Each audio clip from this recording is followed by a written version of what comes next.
The war ended more than a century ago, but its voice is not gone. It merely exchanged the roar of the cannon for the rustle of brittle paper. Walk into any archive, any quiet museum, or any attic draped in dust, and you will find them, bundles of letters, tied with faded ribbons, stained with rain and the earth of a foreign continent. These are not relics of government or strategy, they are the physical remnants of a massive, shared trauma. They belong to the generation that answered the call, marched into the beautiful lie of a quick victory, and instead found themselves buried alive in the mud of the Western Front. Forgotten, unopened, or simply too painful to read for generations, these pages hold the truest history, the history of the heart.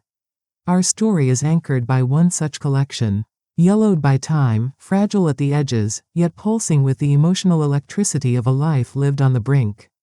They belonged to Thomas Hale, not a general, not a figure of legend, but an ordinary young man from a small town who, like millions of others, stepped into an extraordinary abyss.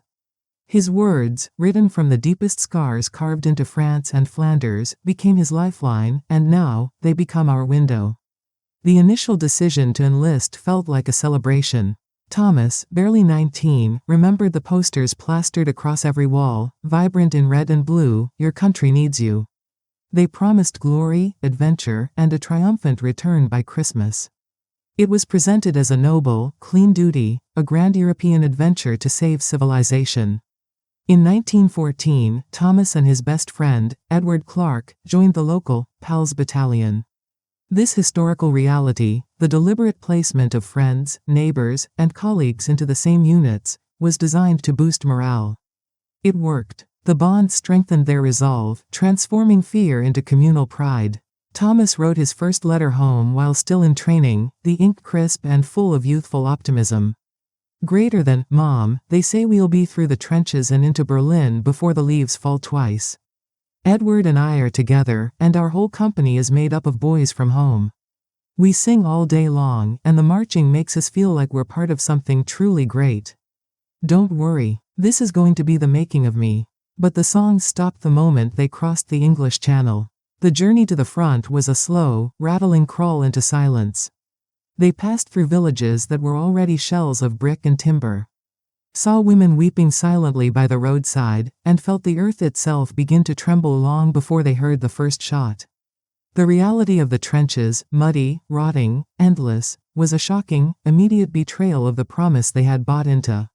The trench was not a battle line, it was a grave, a long, deep scar carved into the planet. Thomas wrote again, his handwriting already losing its neatness, the ink often smudged by something that could have been water or tears. "Greater than, I don't know if these lines will ever reach you.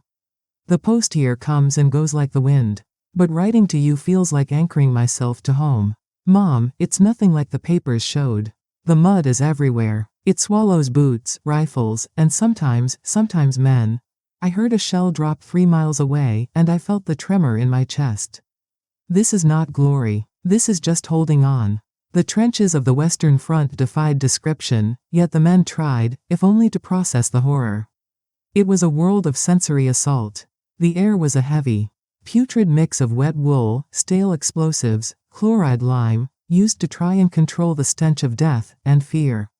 Thomas began to detail his day-to-day survival in a series of letters to his mother, letters that documented not war, but endurance. "Greater than, the rats here, Mom, they are the true inhabitants. They are huge, bloated, and utterly fearless. They feed on everything. We learn to live with them, but I hate the way they move at night, a constant rustling under the duckboards.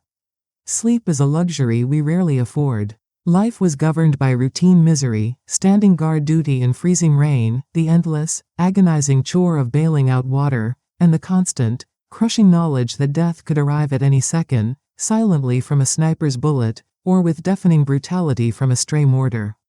The sound was perhaps the most psychologically destructive element. It was never truly quiet. The continuous, background thrum of distant artillery, the rumble, was the heartbeat of their existence. It was a sound that followed them even into their brief, fitful sleep, permanently wiring their nerves for panic. Edward Clark, tough and practical, became Thomas's ballast. They shared a small, leaky dugout, rationing their cigarettes and their memories of home. Their friendship, forged in the camaraderie of the Pals Battalion, was now their shield against the crushing psychological weight. In early 1915, Thomas described a particularly terrifying moment, highlighting the constant threat of going over the top, the infantry charge across no man's land. We had to go on a wire-mending patrol last night. The officer said to move like shadows. Every muscle screams at you to run, to hide, but you have to creep. The flares go up, these huge, white, blinding things, and for a few seconds, the whole of no man's land is lit up like a stage. You press yourself into the mud, praying you haven't moved a single blade of grass. When we got back, Edward just stared at his hands, watching them shake. We didn't talk about it. Talking doesn't help much anymore. He noted the relentless psychological degradation, the trench fever, the trench foot, and the unnamed terror that made grown men sob into their blankets. Loss, initially a shock, quickly became routine. We lost 2 boys today. One of them had been here only 4 days. I didn't even learn his name, just that he liked to whistle. Grief becomes a background noise.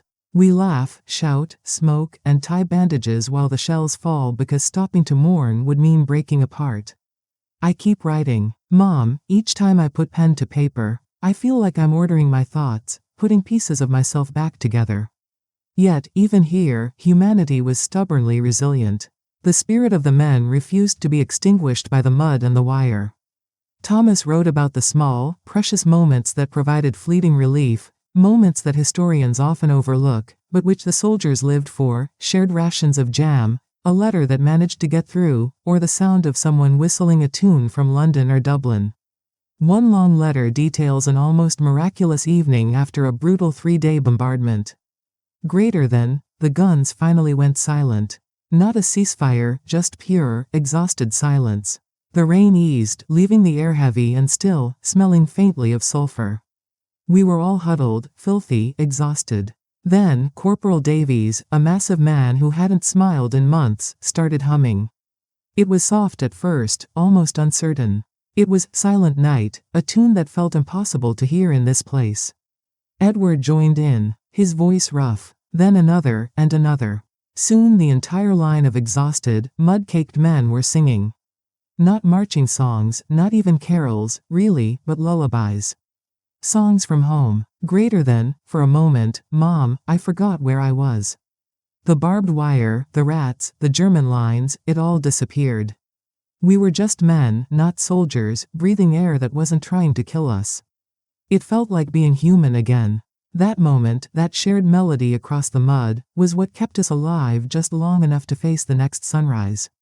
These were the fragile connections that tied them to the world they left behind. But war never gives mercy. The memory of a lullaby was often immediately shattered by the reality of the next order. The year 1916 arrived, bringing with it a deep, collective dread. The rumors of a massive, decisive offensive had begun to circulate.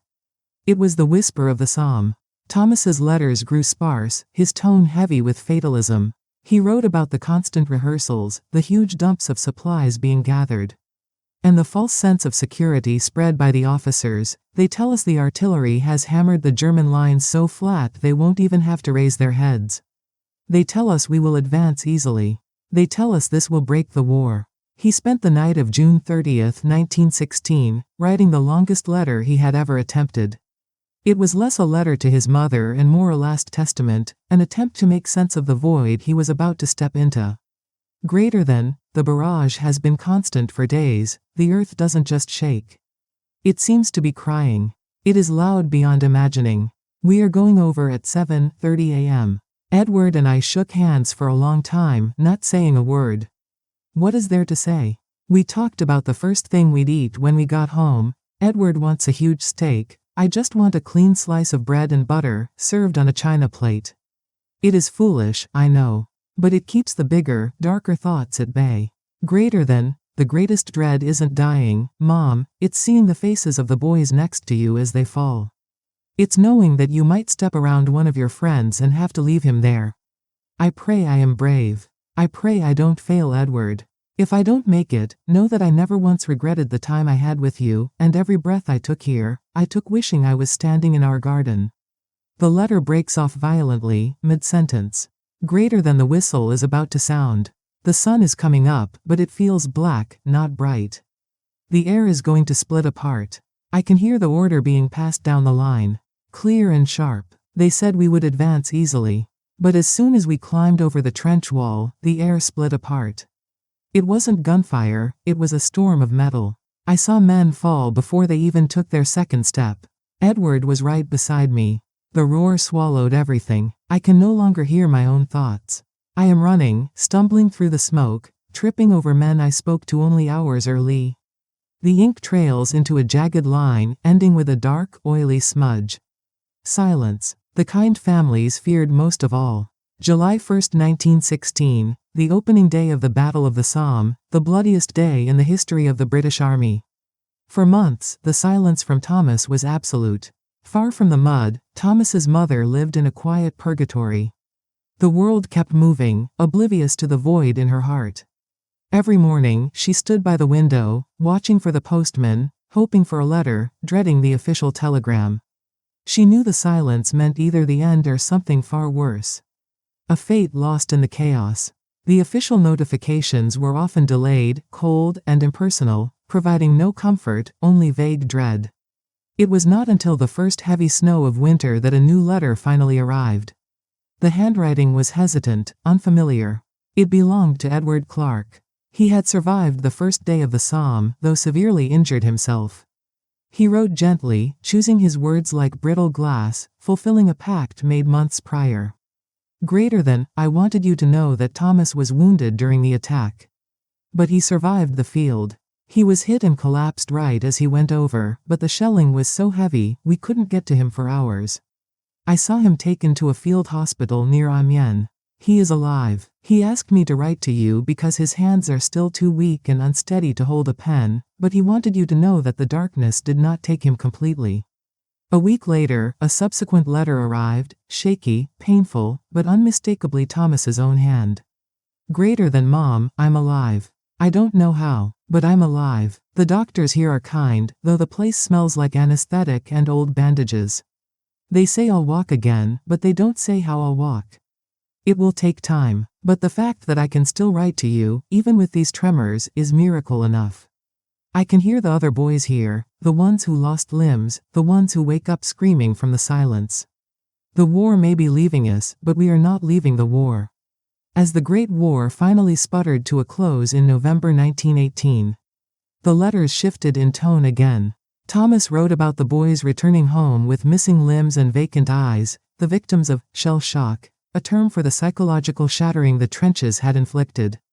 He wrote about the victory celebrations he saw from his hospital window, the wild, joyful noise that felt deeply discordant and foreign. Greater than, how do we celebrate, he wrote, when so many voices have been silenced? The victory feels nothing like the triumph we imagined when we first enlisted. It feels heavy. It feels like a lie, built on 4 years of wasted sacrifice. When Thomas Hale finally returned home, he was not the boy who left. He was quieter, often staring at distances no one else could see. He carried with him one item, a small, dented metal box, tied with twine. Inside were the letters he had written but never sent, the fragmented narratives, stained with mud and torn at the edges, scribbled in moments when he didn't know if he'd survive the night. He kept them safe his entire life. Not because they were beautiful or poetic, but because they were real. They were the tangible proof of the man he had been, and the price the world had exacted. Years later, long after Thomas's death, that box was discovered by his granddaughter. She donated it, understanding that the only true memorial to that lost generation was their own voice. Today, those letters sit behind glass. Visitors walk by them slowly, reading the jagged, desperate lines, imagining the young man who wrote them under the glow of a lantern. They bend closer, as if listening, because even now, across the chasm of a century, the letters still speak. They remind us that behind every battle, every headline, every number in a history book, there was a human being. Someone who laughed, someone who cried, someone who dreamed of a clean slice of bread and butter on a china plate. Thomas Hale was just one soldier. But his story, of the brave, deceived idealist, the soldier shattered by the Somme, the survivor haunted by the silence, is the story of millions. His letters are not simply relics of the past. They are anchors pulling us back to the stark, unvarnished truth of what war truly is, not strategy, not politics, but countless fragile lives, holding on to hope with ink-stained, trembling fingers. We read them, and we see the face of the son who missed his mother, the friend who grieved his comrade, the man who just wanted to see one more sunrise. And as long as these letters exist, open and read, we are reminded of the unbearable price of silence. For the voices from those trenches were never meant to fade away, they are meant to live on, demanding that we remember the terrible innocence they lost, that we finally listen, not to the cannons, but to the gentle, desperate plea for peace whispered in every single surviving word.